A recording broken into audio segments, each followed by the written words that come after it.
All right, guys, so the first one we're going to look at here is exercise 2.8b from our B set problems. This one's going to, really the tricky part on this one is calculating your supplies that you've used throughout the accounting period. But once going to show you how to do that, it's really very simple. So Copy Express began year 3 with $9,000 in cash, $5,000 in common stock, and $4,000 in retained earnings. They had the following events that affected transactions or affected their financial statements during the period. So what we want to show is the effects on the financial statement, just like we've been doing so far all semester. We're going to use the horizontal statements model, just like we've been doing all semester. Okay. We are going to show the cash flow statement impact as well. So OA would be operating, IA would be investing, FA would be financing, and then we're going to use NC for your net change in cash at the end. We can use NA to indicate if no accounts were impacted by the event as far as cash flows go. They do provide us with our beginning balances or that initial transaction set at the top, the $9,000 cash, $5,000 CS, and $4,000 of RE. So we've already got that in our table here on the next page. So here we can see transaction 1 tells us that they purchased $9,500 worth of supplies on account. Okay, so supplies is an asset that we're going to use up to help us generate revenue over the course of the accounting period. So we're going to record that as a supplies asset. And then we have accounts payable because we bought these supplies on account. There is no other impact. There's no income statement impact because there's no revenue, there's no expense or anything yet, right? No cash flows because no cash was involved. We had a promise to pay somebody cash in the future. That is how we got the supplies. So we move on to transaction 2, which tells us that we earned and collected $32,000 of cash revenue.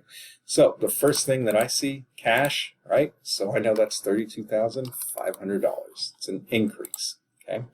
Were there any impact on supplies? No, no impact on supplies, no impact on accounts payable, no impact on common stock, but there is an impact on retained earnings, right? We have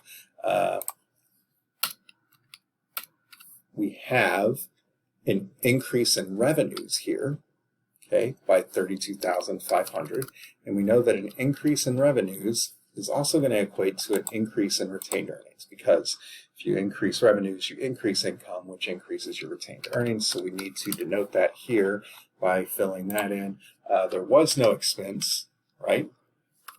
And there is a $32,500 impact on net income as we described.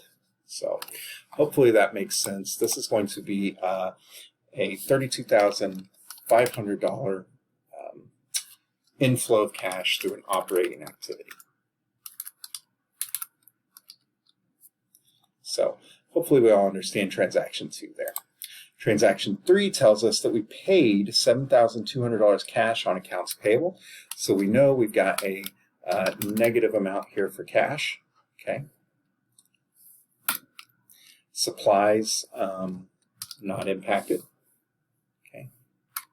And then our liabilities was impacted. We're going to reduce that by $7,200 as well. Common stock, not impacted. Was retained earnings impacted, though? No, it wasn't, because there's no expense, there's no revenue. No component of retained earnings was impacted, just our liabilities. Okay? The expense already happened, right, earlier when we used it. So again, no impact on net revenue. No impact on expenses, which means there is no impact on net income. This is a negative $7,200 or an outflow of operating cash. Okay. Finally, number 4, it tells us that we adjusted the records to reflect the use of supplies. Physical count indicated that 1,700 of supplies was still on hand on December 31st, 2020, year 3, sorry. So essentially what that means is, I'm going to pull up our paint here really quick and just show you. Okay, essentially what this means is that you have your supplies account, right? And in your supplies account, we started the year with $9,500 and we ended the year with $1,700. That means we had an X in reduction, okay? So what this is really saying is $9,500 minus X equals 1,700. So we really just need to solve for X. So 95 minus X equals 1,700. Okay. So we could reduce this left side by 9,500, right? Which gives us negative 7,800 is what we've used, which would go here. Okay, so X equals $7,800, but we know it was a negative, right? We used those supplies. So that becomes our supplies expense. Was there any cash used? No, we didn't use any cash, but we did use negative $7,800 worth of supplies, right? There is no liability impacted here. There is no common stock impacted. And retained earnings has been reduced by 7,800 because we do have that expense. So the expense for revenues is nothing. There was no revenue involved here. And the expense was 7,800, which gives us a total reduction in net income of $7,800. Was there a cash flow? No, no cash flow. No cash changed hands here, right? So now we're just going to total up our accounts here so we can see that cash is going to be 9,000 plus 32,500 minus 7,200. That gives us $34,300 in cash.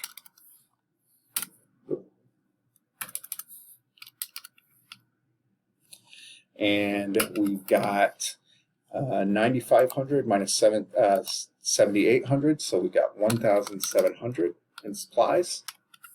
So our assets total, right, should equal our total liabilities and equity. So let's see if that's still true. We have 2,300 in liabilities. So this 9,500 minus 7,200. We've got $5,000 in common stock. Right? That's what we started with. We made no changes. And then we've got 4,000 plus 32,500 minus 7,800. So $28,700 in retained earnings. Okay. So if we add these together, it should total these added together. But let's go ahead and look at our income statement and see what's there. Well, we've got $32,500 in revenues minus $7,800 in expense. Okay, that's going to give us a total in revenue of $24,700. Okay, and then what were our net cash flows? Well, our net change in cash flows was will be 32,000 minus or 32,500 minus 7,200, which gives us $25,300 net change in cash. Okay. So let's do the math real quick over here. 34,300 plus 1,700 equals 36,000. 2,300 plus 5,000 plus 28,700 equals $36,000. So our balance sheet is balancing. Okay. Our income statement looks good, right? You'll say, oh, but there's a difference between our income and our earnings. Well, don't forget, we had a beginning balance in common stock, right? So that impacted our retained earnings. Why are the net cash flows between, or why is there a difference between our net cash flows and our net income? Well, the answer is simple. Some of these weren't cash, but we counted them as revenue, or we counted them as an expense, right? So you see really the only kind of expense we have, right, is that affected cash is that payment of the payable. And it's not really even an expense. It's just an outflow from an operating activity. So yeah, that is 2.8b. So if you got questions on it, please don't hesitate to contact me. I am happy to answer them.